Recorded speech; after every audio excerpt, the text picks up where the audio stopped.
आज हम गणित शिक्षण में सूक्ष्म शिक्षण यानी माइक्रो टीचिंग के बारे में जानेंगे।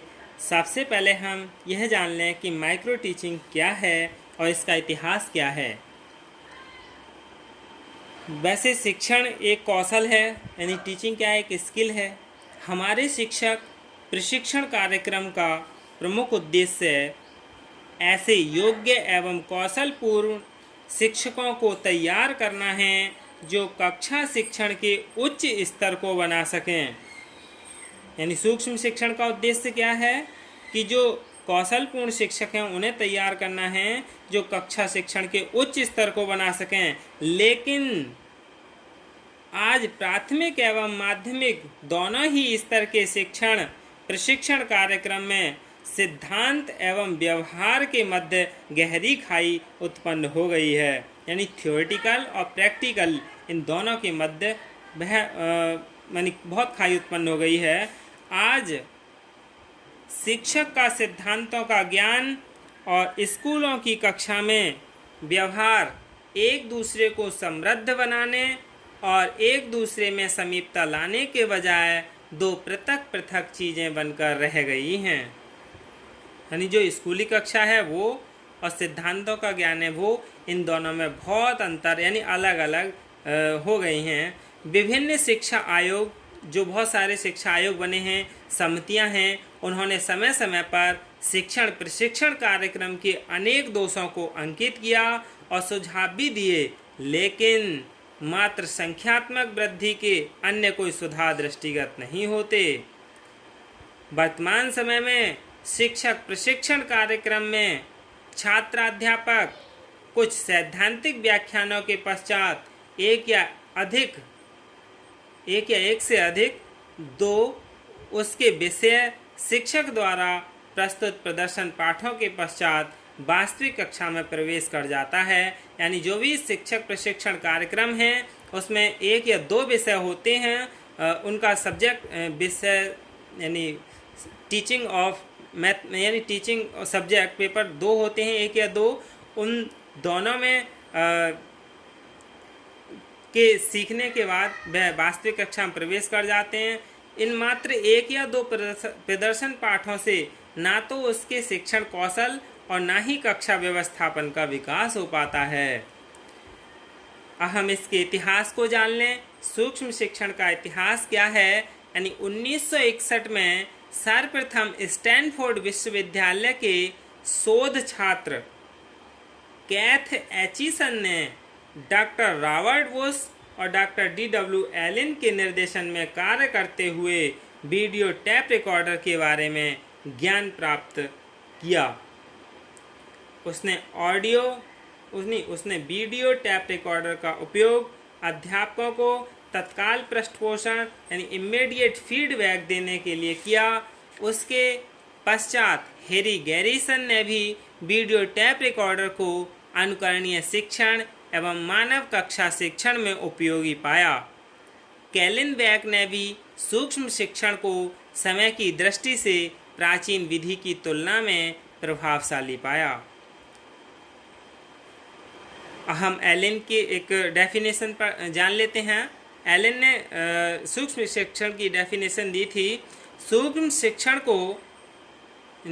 शिक्षण को किसी कक्षा में आकार और समय में सूक्ष्म पदीय शिक्षण परिस्थिति माना है। यानी Elon describes micro teaching as a scaled down teaching encounter in class and class time। यानी जो सूक्ष्म शिक्षण है वो किसी कक्षा में आकार और समय में सूक्ष्म पदीय शिक्षण परिस्थिति माना है। यानी इसमें माइक्रो टीचिंग में सूक्ष्म पदों का प्रयोग किया जाता है।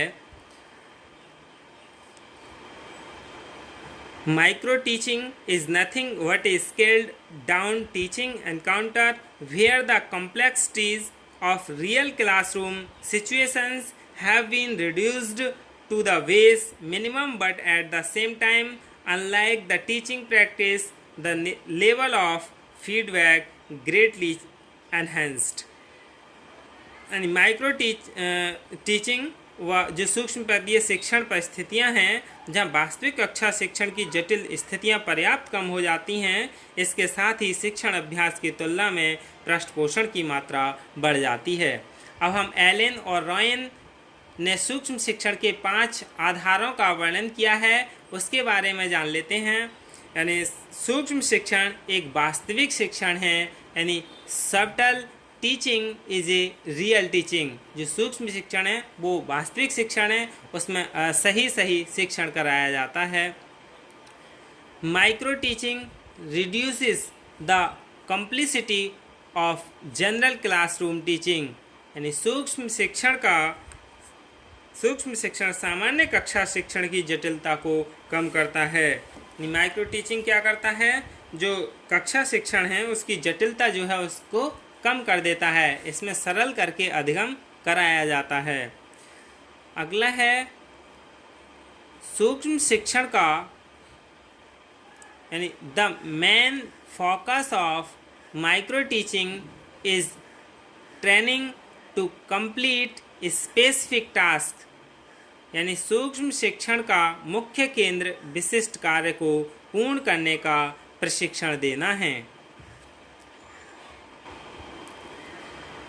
Micro teaching is more and more used the process of teaching. यानी सूक्ष्म शिक्षण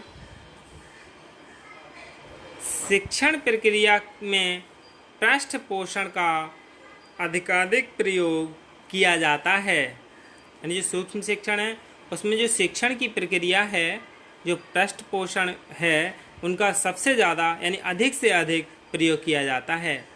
the process of micro teaching consists of the following 3 main levels. यानी सूक्ष्म शिक्षण की प्रक्रिया में मुख्य 3 निम्नलिखित स्तर होते हैं। कौन कौन से होते हैं?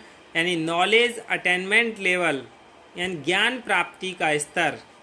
ये जो सूक्ष्म शिक्षण है इसमें सबसे पहले ज्ञान प्राप्ति का स्तर होता है। उसके बाद स्किल अटेनमेंट लेवल यानी कौशल प्राप्ति का स्तर, उसके बाद कौशल प्राप्त करता है बालक।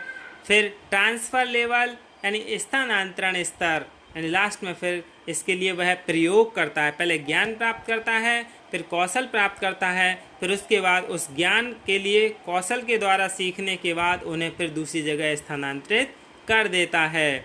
ये क्या है? सूक्ष्म शिक्षण के 5 आधार थे। अब हम सूक्ष्म शिक्षण का स्वरूप यानी प्रकृति के बारे में जानेंगे कि सूक्ष्म शिक्षण कैसे प्रयोग किया जाता है, इसे कितने स्टेप्स में पूरा किया जाता है। धन्यवाद।